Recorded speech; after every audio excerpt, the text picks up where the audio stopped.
आप सभी छात्रों का एक बार पुनः स्वागत है Subhash study centre YouTube channel पर। और आज का यह वीडियो आप सभी छात्रों के लिए महत्वपूर्ण होने वाला है। चाहे आप कक्षा 9, कक्षा 10, कक्षा 11 अथवा कक्षा 12 के छात्र हों, आप सभी के लिए अति महत्वपूर्ण होने वाला है, क्योंकि इस वीडियो के द्वारा हम आपको बताएंगे हिंदी पद्य साहित्य का विकास के अंतर्गत सगुण भक्ति शाखा की जो पहली उप शाखा है राम भक्त शाखा या रामाश्रयी शाखा, इस शाखा का जन्म कैसे हुआ, इसके प्रमुख कवि कौन से थे और इनकी रचनाएं कौन कौन सी थी।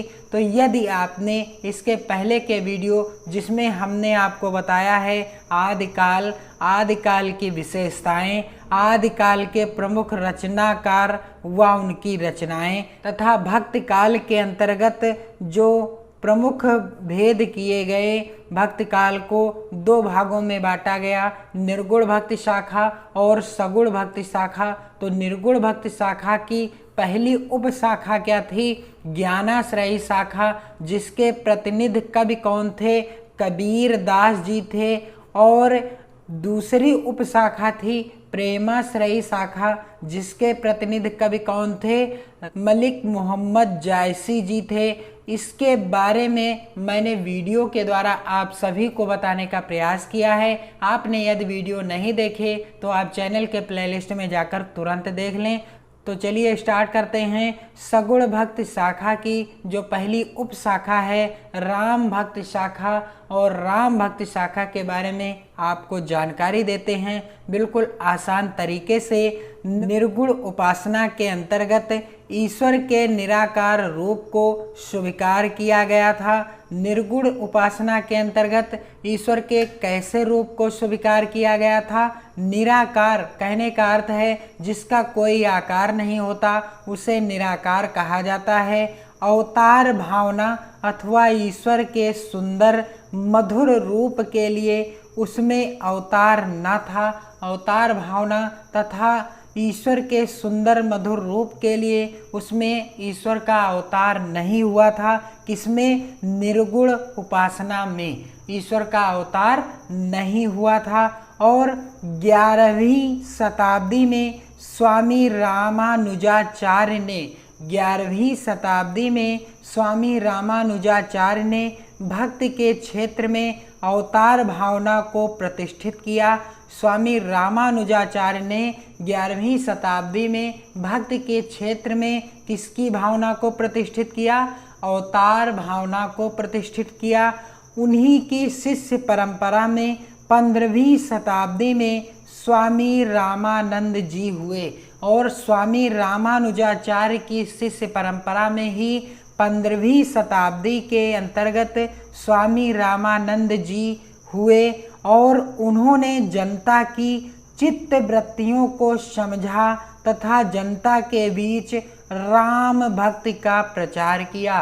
स्वामी रामानंद जी ने जनता की चित्त वृत्तियों को समझकर जनता के बीच में राम भक्ति का प्रचार किया। किसका प्रचार किया? राम भक्ति का प्रचार किया। और रामानंद जी की शिष्य परंपरा में गोस्वामी तुलसीदास जी हुए। रामानंद जी के शिष्य कौन थे? गोस्वामी तुलसीदास जी थे।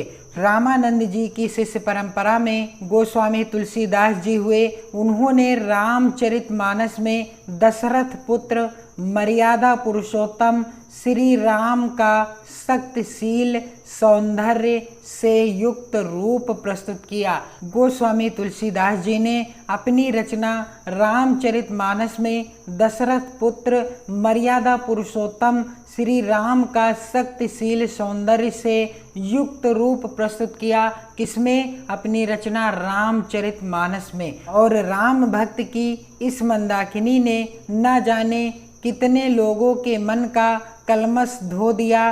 तुलसीदास जी द्वारा स्थापित लोक आदर्श और राम राज्य की महान कल्पना भारतीय समाज को ही नहीं संपूर्ण विश्व के लिए एक बड़ी देन है। रामचरितमानस अवधी भाषा में लिखा गया है।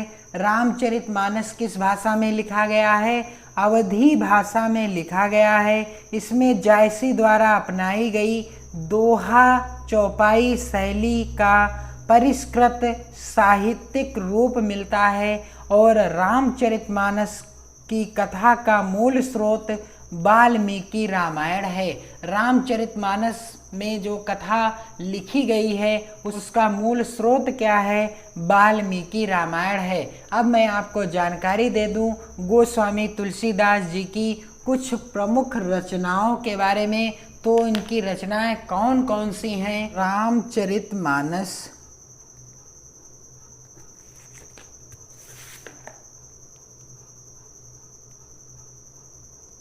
रामचरितमानस, कवितावली, कवितावली, दोहावली, दोहावली और श्री कृष्ण गीतावली, श्री कृष्ण गीतावली और विनय पत्रिका, विनय पत्रिका तथा